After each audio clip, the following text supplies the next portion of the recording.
I never imagined a hospital hallway could change my life. I walked beside my son with quiet prayers in my heart. This was supposed to be a happy day, a routine prenatal visit filled with hope. His wife walked ahead, calm, confident, smiling. She held his hand, but her eyes never met mine. The waiting room smelled of sanitizer and cold air. I sat down slowly, feeling older than my years. My son talked about baby names and nurseries. I listened and nodded, hiding my strange unease. Something felt wrong deep in my chest. A mother always knows before the truth arrives. When the nurse finally called us in, we followed her into the dim ultrasound room. The machine hummed softly like a distant warning. The technician greeted us kindly and began her work. The screen lit up with blurred shapes. Everyone leaned forward, holding their breath. That was when I heard it. Her voice low and intimate. Not meant for my son. She whispered my love. But she was not looking at him. Her eyes were fixed on her phone. My heart skipped a beat. I watched her reflection in the dark screen. Her lips curved into a secret smile. My son was smiling too, unaware. I felt suddenly cold, like the room had lost all warmth. The technician spoke medical words. Measurements, numbers, heart rate. I barely heard any of it. My eyes were locked on the screen. Something did not match. Something inside me screamed. I glanced at my son. He was proud, excited, innocent. I wanted to protect him, but I did not yet know how. A war had begun silently, right there in that small room. When the appointment ended, we walked out together. They talked about lunch plans. I followed slowly behind. My smile was forced. My mind was racing. That day I learned the truth does not always arrive loudly. Sometimes it whispers. And when it does, it breaks something forever. That night I could not sleep. The ultrasound image stayed in my mind. I kept seeing her lips move. I kept hearing that whisper. My love. Not meant for my son. I stood by the kitchen window for hours, watching the dark street, thinking about every moment before this. Her sudden kindness. Her careful words. Her distance from family. In the morning I made breakfast. I watched them sit together. She laughed easily. My son looked tired but happy. I searched her face for guilt. I saw only confidence. Days passed slowly. I stayed quiet. I listened more than I spoke.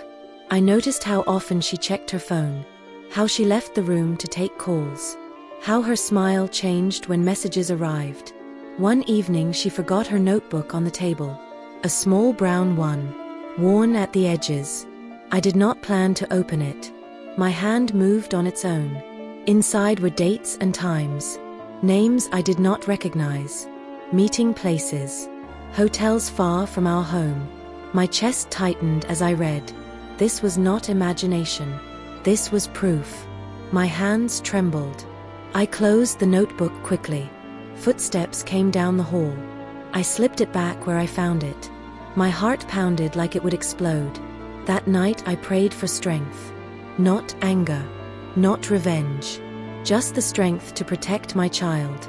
The truth was heavy, but silence was heavier. I began to watch carefully, to connect pieces. Her schedule never matched my son's. Her stories changed often. Small lies building a larger one.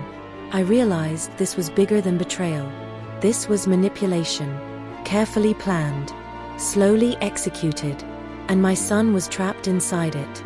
I knew then. I could not confront her without evidence. I could not warn my son without facts. A mother must be patient, even when her heart is breaking. So I waited. And I prepared. Because the truth was not finished with us yet. I started keeping my own quiet record. Every morning, every evening, every excuse she made. I wrote everything in my mind. Times she left. Times she returned. The look in her eyes when my son spoke. My son trusted her completely. That trust hurt more than anger. I saw how deeply he loved her. How hard he worked. How carefully he planned a future. I contacted an old friend from my working years. Someone who understood documents and records. I asked for guidance, not revenge. Just truth. clean and undeniable. Weeks passed. The baby grew. So did my fear. So did the distance between them. My son tried harder. She grew colder. One afternoon my son came home early. He looked confused. He asked me why his wife was not answering. I lied to protect the plan. The lie tasted bitter. Soon after, a letter arrived. Not addressed to my son. Addressed to her. From a clinic far away. A name on the envelope I did not know. I did not open it. I photographed it. I documented everything. The truth was forming its own voice. Then came the call. My husband called me into the living room. His hands were shaking. His face pale. He asked me to sit. He told me about money he sent. About lies he believed. About mistakes he made, trusting silence. My world tilted in that moment. The betrayal was deeper than I imagined. The web wider. The damage heavier. But still I stayed calm. Because now I knew. I was not alone in knowing. And the truth was ready to step into the light. That night the house felt unfamiliar. Walls that once held love now held tension. My husband avoided my eyes. My son sensed something but said nothing. I sat alone with my thoughts. I replayed every confession, every clue. This was no longer about anger. It was about saving my child. I asked my husband to tell me everything. No protection. No excuses. Only truth. He spoke slowly. About how she came to him crying once.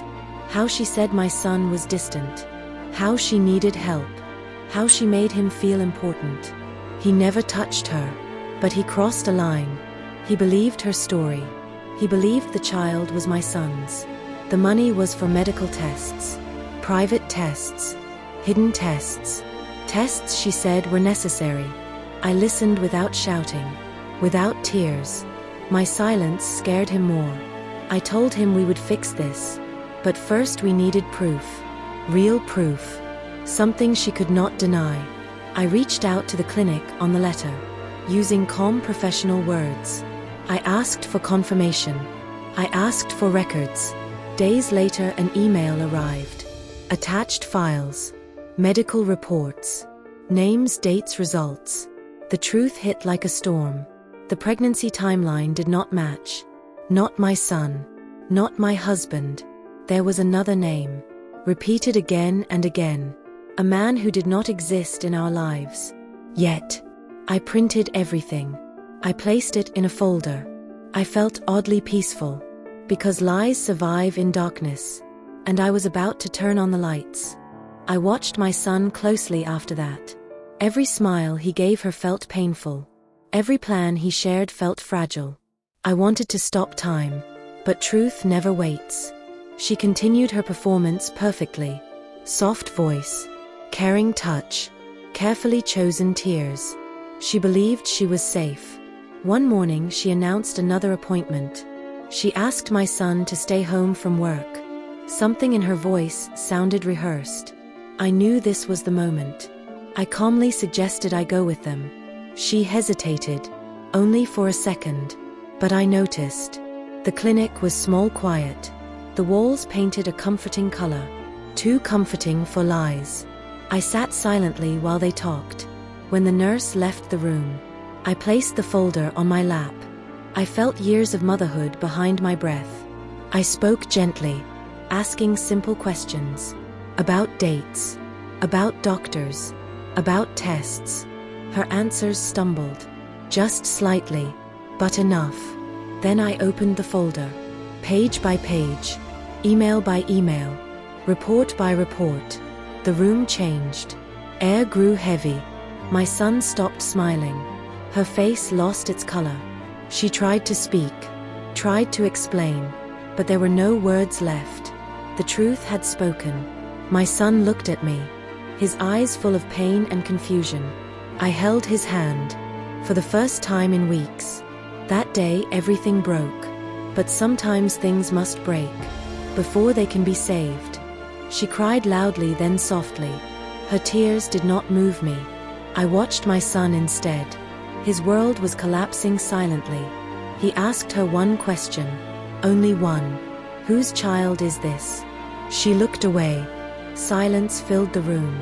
That silence was louder than screaming. She finally spoke. A name we had never heard before. Someone from her past. Someone she said was gone. My son stood up slowly. He looked older in that moment. Like innocence had left him forever. He did not raise his voice. We left the clinic together. She stayed behind. Still crying. Still pretending. At home my son locked himself in his room. I stood outside. I did not knock. Some pain must be faced alone. Later that evening he came to me. His eyes red. His shoulders tired. He asked me one thing. Why did you wait? I told him the truth. Because proof protects more than words. Because mothers must be careful. He nodded. He did not cry again. Something in him changed. Legal steps began quietly. Appointments, documents, phone calls. No shouting. No public scenes. She packed her things in silence. She did not look back. The house felt empty, but also lighter. The truth had done its work, but the cost was heavy. The days after felt slow and unreal. My son went through motions without feeling. He woke up, worked, ate, slept. No questions, no emotions.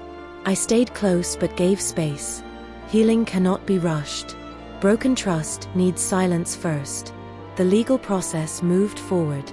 Clean, professional, unemotional. Papers replaced promises. Signatures replaced vows. The truth protected my son. Financial responsibility removed. Future planning rewritten. His life reset painfully. I found the notebook again. This time with permission. My son wanted to know. He needed closure. We read it together. Page by page. No blame. Only facts. He thanked me quietly. That thank you broke me. Because no child should thank a parent for protecting them. My husband accepted his mistake fully. No excuses. Only regret. Rebuilding trust would take time. The family faced hard conversations. Real conversations. No pretending. No hiding. One night my son sat with me. He said something important. He said I survived because of truth.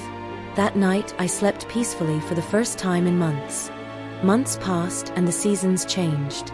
Winter melted into spring slowly. Flowers bloomed outside the window. Life felt soft and uncertain. My son returned from a trip. He carried a small notebook. He smiled at me. A real smile. Not one forced by duty. He told me he had started writing. His thoughts. His feelings. His regrets. And dreams for the future. We sat together. He read aloud. Words that were heavy but honest. Words that needed no judgment. I realized then.